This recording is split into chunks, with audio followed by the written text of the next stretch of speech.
জননেত্রী শেখ হাসিনার নেতৃত্বে টিকা একটি ধারাবাহিক সাফল্যের গল্প। বাংলাদেশ একসময় বিশ্বে টিকাদান কর্মসূচির রোল মডেল হিসেবে প্রশংসিত হয়েছিল। 2019 সালে আন্তর্জাতিক সংস্থা গাভি সাবেক প্রধানমন্ত্রী শেখ হাসিনাকে ভ্যাকসিন হিরো পুরস্কারে ভূষিত করে, যা দেশের দীর্ঘমেয়াদী জনস্বাস্থ্য বিনিয়োগের স্বীকৃতি। সেই অর্জন ছিল কেবল একটি সরকারের নয়, বরং রাষ্ট্রের ধারাবাহিক উদ্যোগের ফল। আজকের বাস্তবতা যে দুঃখজনক তা সত্য। রাজধানীর একটি সংক্রামক ব্যাধি হাসপাতালে 1 মাসে 19 শিশুর মৃত্যু ঘটেছে।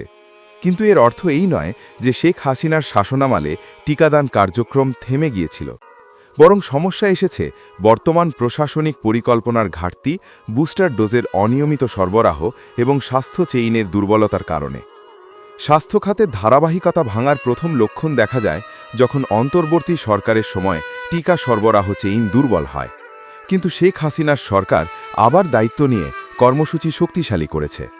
প্রতিক্রিয়াশীল নীতি নয়, দীর্ঘমেয়াদী পরিকল্পনা এবং আন্তর্জাতিক সহযোগিতা দেশের টিকাদান কর্মসূচিকে এগিয়ে নিয়ে গিয়েছে।